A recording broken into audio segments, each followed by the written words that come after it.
The Global Alliance for Responsible Media was initiated at Cannes, and it is focused on eliminating toxic content on online paid media, which has become a real issue. Many of the platforms that were built were not necessarily built for advertising, and what's happened now is they were built for all sorts of content being loaded on there, and there's some continuing issues around brand safety. And there's dangerous, hateful, toxic, and in many cases funded by some real bad actors, or alternatively using advertising funds to fund their own businesses. And we are joining together with 27 companies, 5 media agencies. We're also inviting the platforms in order to be able to eliminate this toxic content completely in the next 3 years. So tell us sort of where things stand right now. Well, there's several companies have joined, as I mentioned, 27, and there's also media agencies as well as we're inviting the platforms. We are now developing a charter, and there's several steps that are being put together in order to be able to start going after it. Already there's been some good work in terms of evaluating how some of this stuff gets out there, how our brands end up showing next to it, how fraud is contributing to these bad actors, and so we're really starting the process right now. Great, and you talked a lot about inclusion.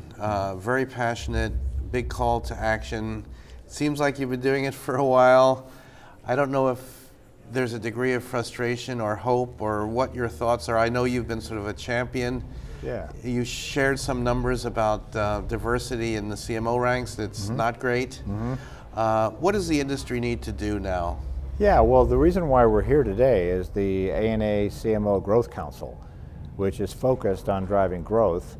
And the one priority that I'm very passionate about, involved in, and presented today was society and sustainability, of which equality and inclusion is one major effort, as well as sustainability and as well as responsible media.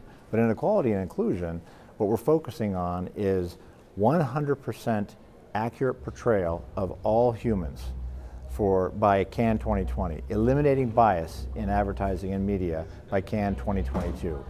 So there's See Her, that focuses on the accurate portrayal of women and girls in media and advertising. There's See All, which focuses on race, ethnicity, and all cultures in advertising and media. And then Free the Work, which is a program or a platform that identifies women and underrepresented voices behind the camera.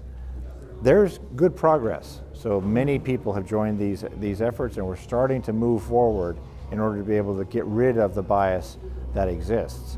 And there's still work to do, no question, but right now we have 45% of the CMOs are women. That's a good thing. Only 33% of creative directors, and only about 4% of commercials are directed by women. That's an area that needs to get focused on, because when you get that, then you're going to have more accurate portrayal of women and girls in media. And then we're also now focusing on race, ethnicity, sexual and gender identity, and other areas of culture. So, Marc, what best practices do you recommend to your colleagues in terms of making a more inclusive business? Yeah, well, number one, what recommendation is, join #SeeHer. It's a great organization to help you make sure you get the accurate portrayal. Join #SeeAll. Use Free the Work.